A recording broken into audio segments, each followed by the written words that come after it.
I'm Emma Curtin, host of a new true crime podcast called Murder Archives. It's set in Toorak in 1929 about the murder of Norma Reese McLeod. Search for Murder Archives where you're listening right now. I did something interesting. Oh, what did you do? I always used to drive past podiatrists and physios and go, I'll never need to go to that place. Yeah, you get a bit older, you will, though. Well, yeah, physio, there all the time now. And I went to a podiatrist because I get foot pain. I've been to podiatrist before. What did she do? He.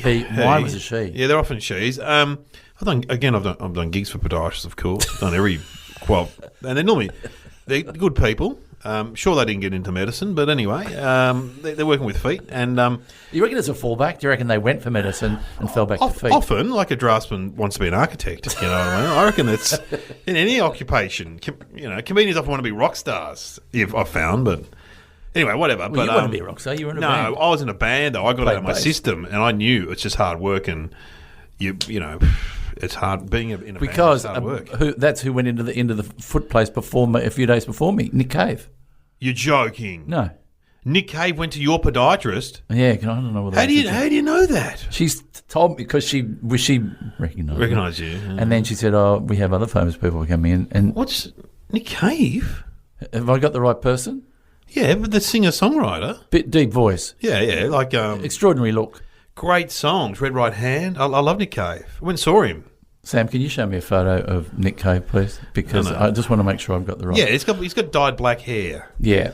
He's I hope I'm not speaking out of school. Maybe this is private business. No, but my mate, because he doesn't live in Australia. I don't know where he lives, but thanks, Sam. Yeah, that was him. Yeah, that's Nick. Oh, yeah, Nick Cave's a legend. I don't know what. She shouldn't have told me. Is that the Hippocratic Oath or something?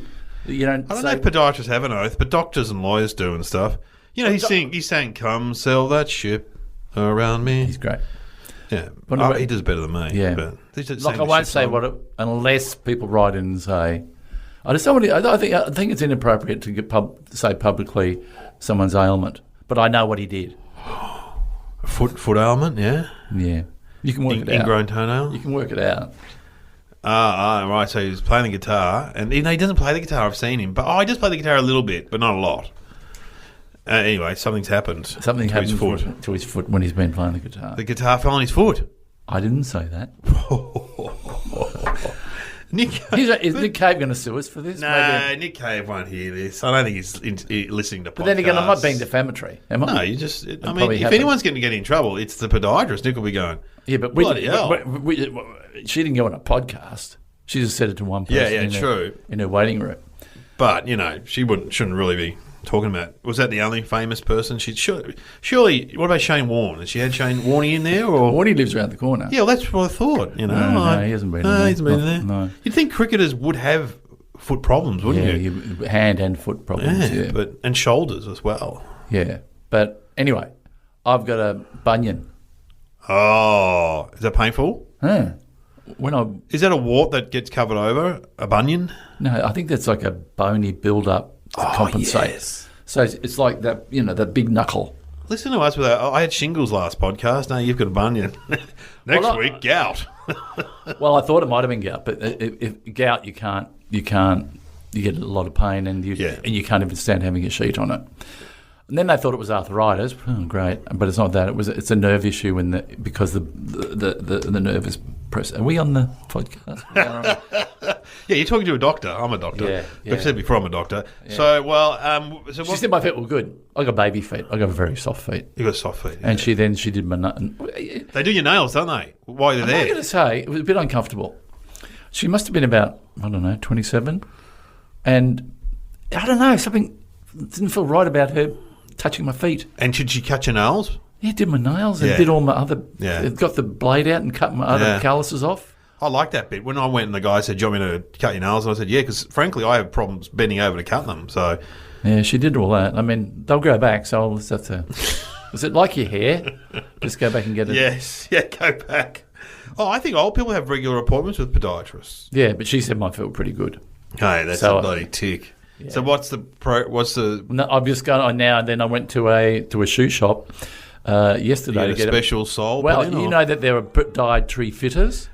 Yes. You be a podiatrist. Oh, you know that? I don't know why I know this, but I had to go to one once when I heard I had a sore knee, and they reckon it was the shoes. Then I had to walk up and down a corridor while the guy looked at me and then he made a mold. Yeah, he made a mold or something like that. Like I've got a club foot or something. Have you got inserts? I have in some of my shoes. Yeah. I thought I was going to have to get inserts, which cost like $1,000 or something. But but you can get it from Kmart. That's what the doctor said. Just go to Kmart and get cheap ones. Yeah. He said, your foot's not that bad. Just go to Kmart. Kmart. You don't have to get a podiatrist. Anyway, I've had several experiences with podiatrists over the years. Yeah. Is there any medical specialist that me or you haven't been to yet? So obviously we've done dentists, doctors, podiatrists. I've been to a skin specialist. Have you been to a skin specialist? Lately, yeah. Yeah, skin specialist. Had stuff burn off. I don't know. I've done a chiro. I've never done a chiro. Maybe that's your assignment for next week. I've never done a chiro. Well, I'm doing stretch. I'm doing stretch, Brugger, one-on-one passive stretching. That's just come from there now. Love it. And I've also been to an endodon.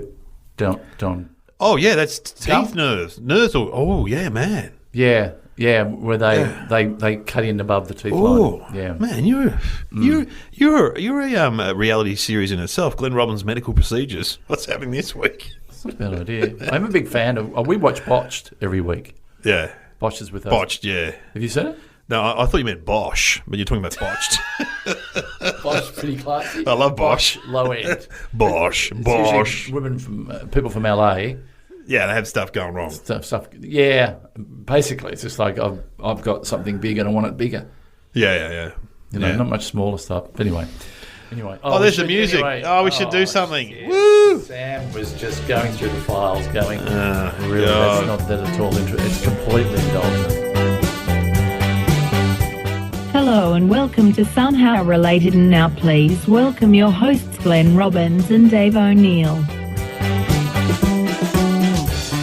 Now, welcome to the podcast, Somehow Related. I'm Dave O'Neill.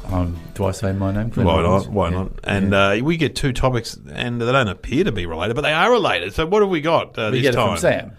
See, we haven't. We don't know what they are. We don't know. I don't know how she gets them. She wanders through them because Sam would have things coming in all the time. Her in tray would be so full. Yeah. With new info. People sending stuff in. Just annoying updating. her. Yeah, and then occasionally she goes, "Oh, that's interesting." I'm going to give that to the boys. Give that to the guys, somehow related, because who would have thought they'd be related? Now, what have we got? What have we got? Tim Tam biscuits and the Kentucky Derby. Wow, Tim Tams. When was the last time you had a Tim Tam? This is really, I'm in the minority here, not a fan. Not a fan of the Tim Tam? Not really. I think it's like, I get it. You got the chocolate outside, then you got a chocolate biscuit, and caramel, and then you got chocolate. It's like it's overdoing it for mine. I mean, I want contrast in my.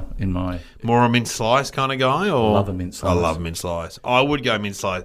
I'm sort of in your camp too. I think I OD'd on Tim Tams when I lived in shared housing because that was the classic. Yeah, what do you call it? Slam it down or something? We'd suck it through? We'd have one joint and then buy a lot of corn chips and Tim Tams. Well, how many did you ever eat a lot in a city? I reckon I ate 8. I reckon we did 8 Tim Tams. Yeah, in a night, 8 Tim Tams. Well, there'd be about 12 in a pack, wouldn't there? Yeah. Anyway, these days, I haven't bought a Tim Tam. You know what? I'm so Tim Tam resistant. I was in an office the other day at a radio studio, and they had all those. Because Tim Tams have done the thing that chips and they've gone the weird flavours. Yeah. So there's Black Forest Tim Tams, there's strawberry Tim Tams, and they had a packet open, and I didn't even take one. So that's pretty amazing for me because I love a chocolate biscuit. Yeah, no. When variation on a theme, if you've got it right, don't mess with it. Don't mess with the classics like Twisties, cheese and chicken. Why would you bring out bacon? If you had workmen come around to your house and you had the option to give them the most manly biscuit, if you put them all out, biscuit. See, I reckon Tim Tam blokes would have a Tim Tam. Yes, blokes would also have a mint slice. Would they? Oh yeah, mint slice. What about chocolate teddy bear? I reckon they go chocolate. Yeah, teddy I bear. love chocolate teddy bear. Would they have a chocolate royal? I don't think that's not standing there. Pop it on their head. You've been building, the back of Dave's new house, the room that he's putting on. Yeah. And Dave comes out because he's been writing some new jokes. Hi guys. Hi guys, want some biscuits? Want a cup of tea or a coffee? Oh, that'd be nice. I've just opened a packet of Tim Tams. A good work. Tim Tams, a good one. Yeah. What about TV snacks? I've got you can't. I've got some open in my fridge. You know the thing about TV snacks, which is Too easy to eat. Oh, too easy to eat, but there seems to be so many in that packet. You know, some biscuits or twisties and that. You go, there's not much. TV snacks are jam packed in there. They are value for money, or they appear to be. It's like an endless supply in that. I've had that box in there for at least a week, and I'm a fat guy who likes biscuits. It's still It's the name of your third book, isn't it? Fat guy who likes biscuits.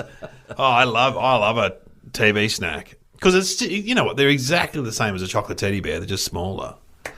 Yeah, just a smaller don't kill thing. the illusion. But do you make reference to the shape? Because what do you got? Stars?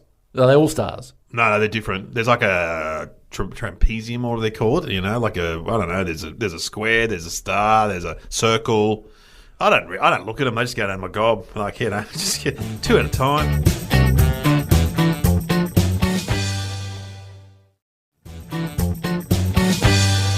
One of the games we used to play when I was with Jamoan and Bob Franklin touring around the world was a game called Name That Biscuit. Did you ever see us do that? Yes.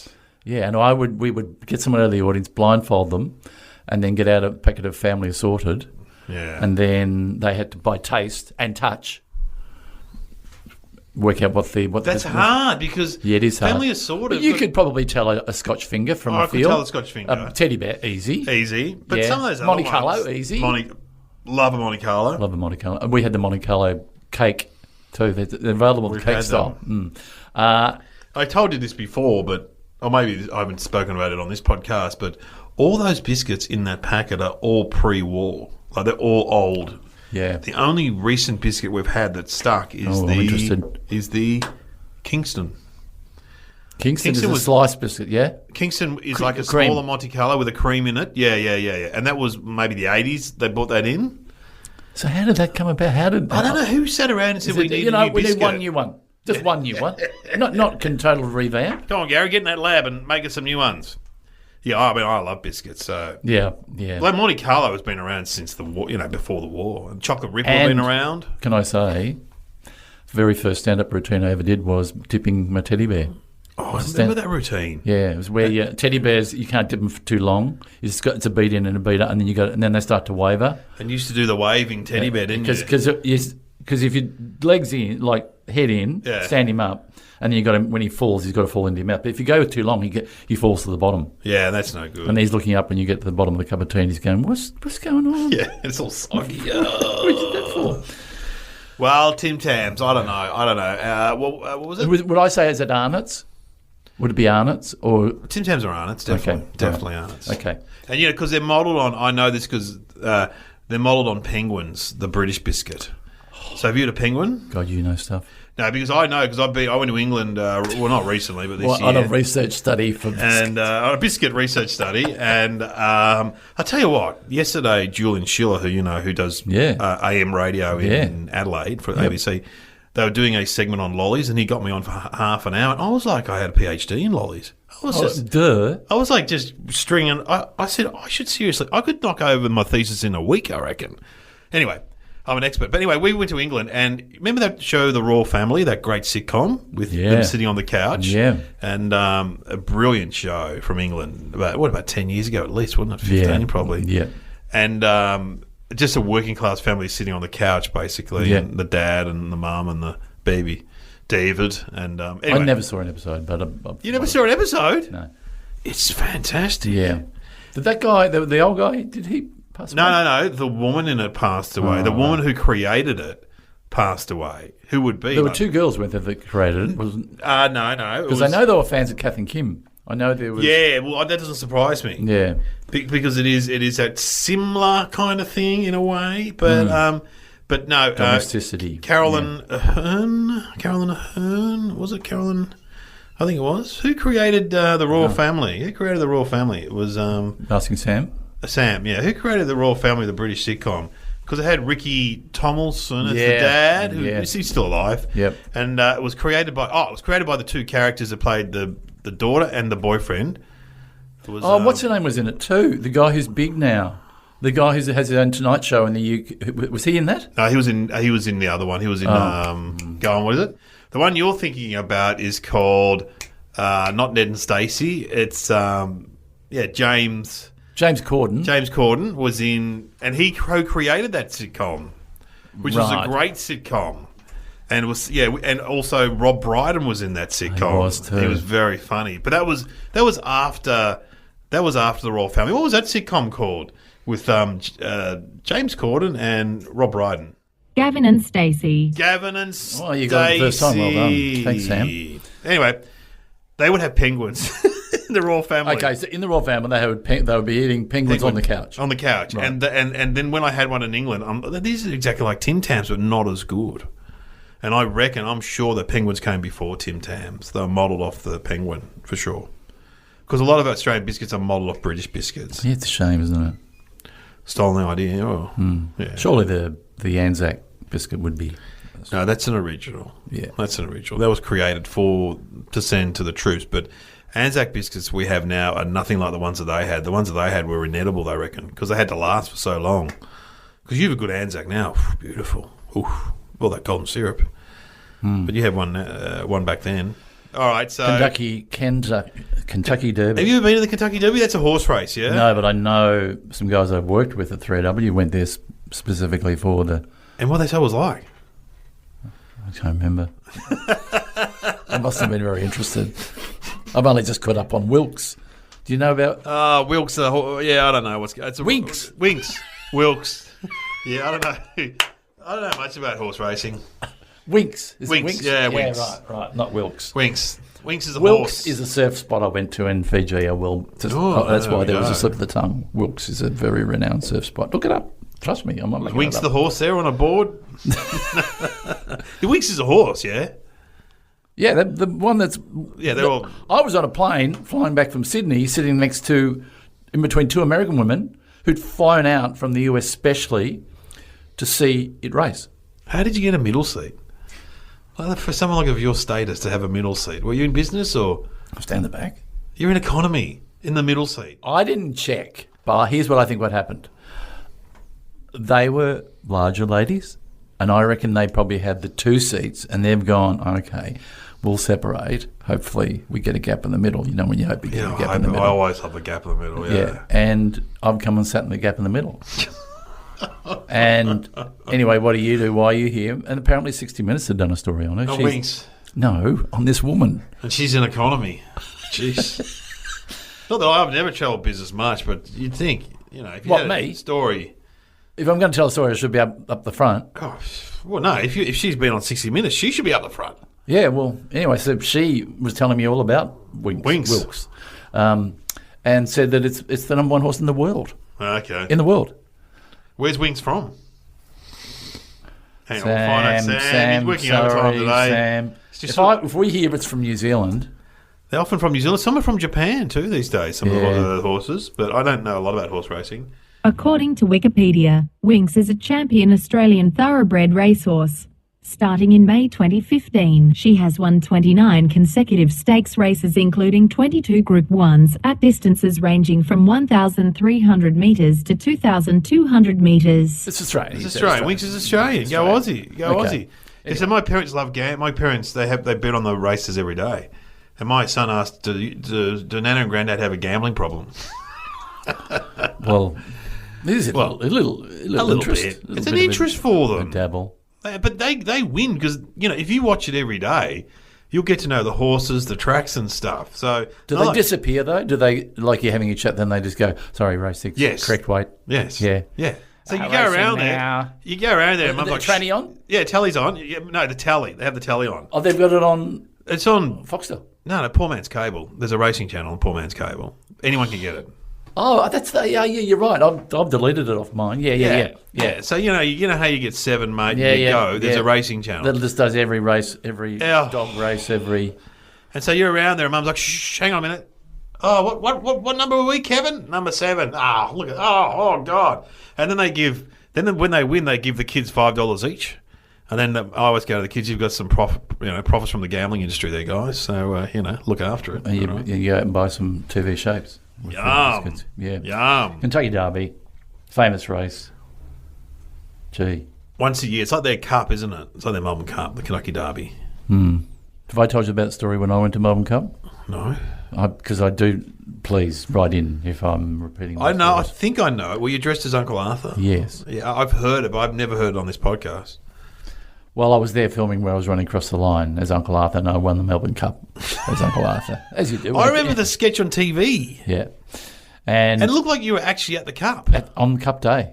Yeah, at the Cup. And we had... I don't reckon you could do it now. That would not happen now. No, you had the rights to go out as Uncle Arthur on the track and film me running across the line.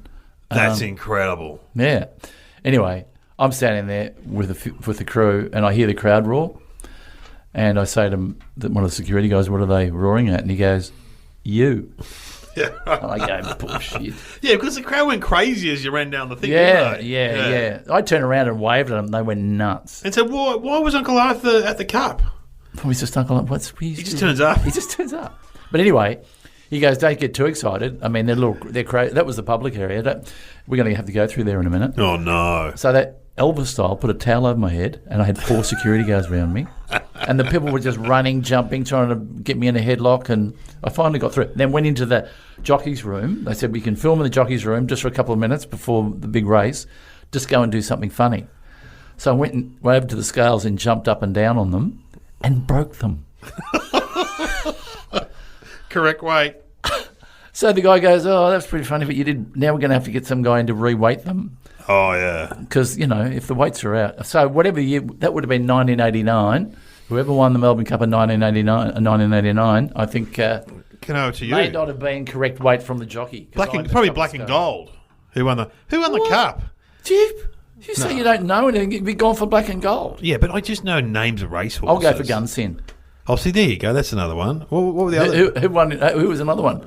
Mackay Diva. That was a bit later, I think. Can we look up who? Sam? 89 Melbourne Cup. 89 Melbourne Cup. 89 Melbourne Cup. It wasn't Sam. Go to Wikipedia, Sam. Terrific. Terrific. See, Terrific? I've never heard of Terrific. No, I remember Terrific. You remember Terrific? Yeah. And Terrific has won the Melbourne Cup. It's a very bizarre sport, isn't it? Racing. Can you call it? Oh, yeah, we're going to get down now. Well, it's gambling. It's just a very... horse racing didn't really exist without gambling, apparently. It's very, very hand in hand with it. And what was the name of the horse that they... What a great scam that was. They painted the horse. Yeah. Fine Cotton? Yeah, Fine Cotton. Yeah. They painted a horse. I read about that. That is a bizarre story. Painted a horse because they didn't think anyone noticed. Mr. Ed, he wouldn't be happy about that. All right, should we try and come up with an answer here? We should.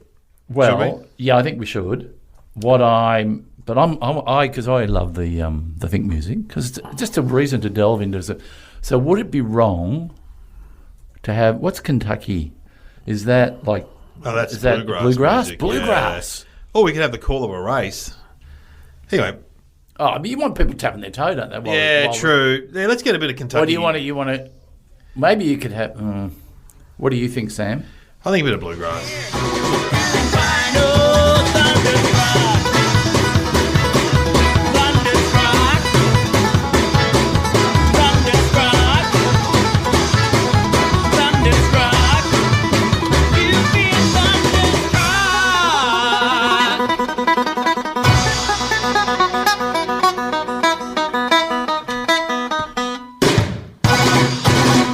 Steven Seagulls. How good was that? Fantastic. I mean, they're good songs, and when you put it in that version, it's very good. It's a real toe tapper, isn't it? Very good. Yeah, that's what, if they were playing at a pub and I had to go to the toilet.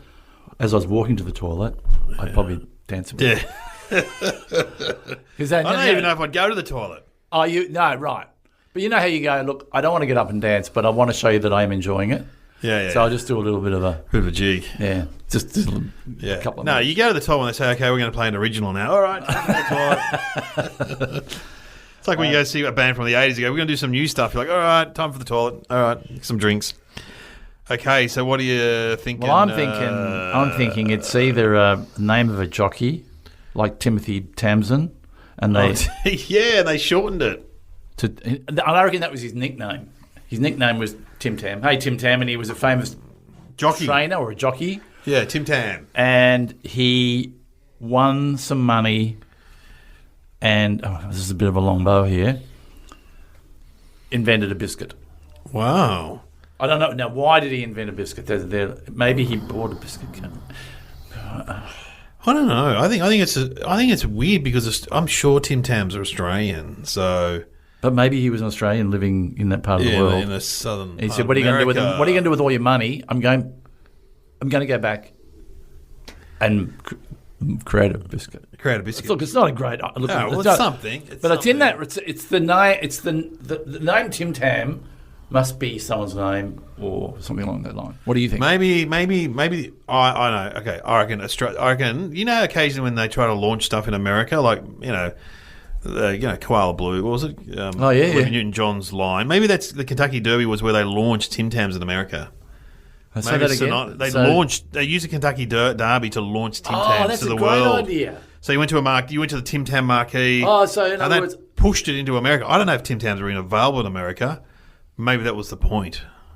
But you're right. That's where you would. That's a good idea to launch something. Well, yeah, but you'd think more of champagne or something. But anyway, okay. Well, let's get the answer. We're in the ballpark. I don't reckon we got it. No. Okay. What is the answer? Tim Tams the biscuit. Australians seem to very vocally enjoy a named after a horse who won the Kentucky Derby. Tim Tam in 1958. Ross Arnold of Arnott's Biscuits was visiting the United States at the time and thought the name was a great fit for the biscuit he was developing.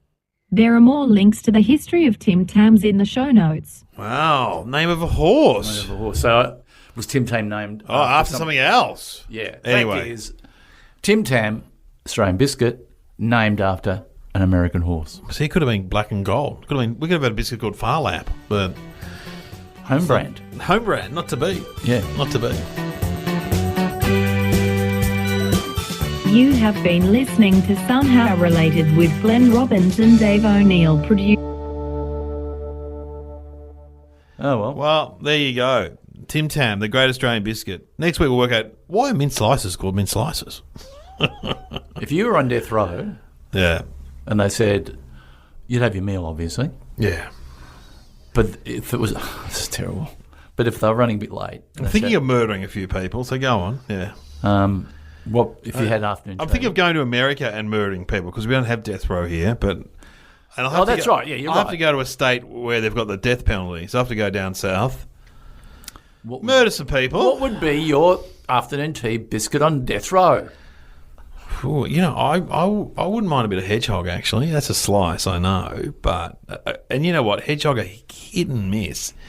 Often they're too dry because I don't think many people buy hedgehog anymore. How different is it to a Vovo?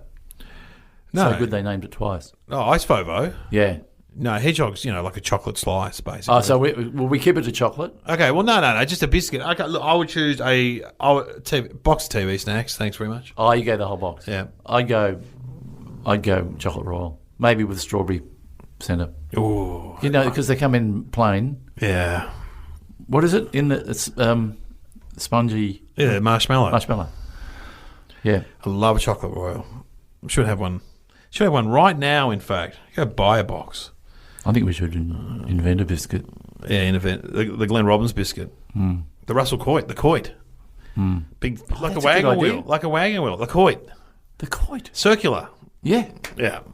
All right. What would it be?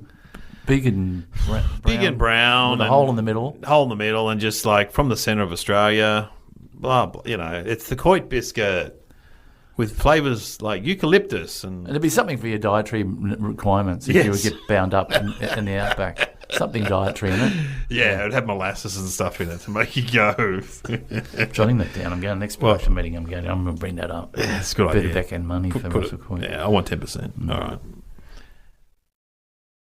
Hey, Somehow Related is supported by SuperSimpleCards.com, Glenn. Great cards. Great cards. You get a pack of greeting cards from Super Simple Cards using the offer code SOMEHOW at the checkout, SuperSimpleCards.com. Get into it. Get them in a pack.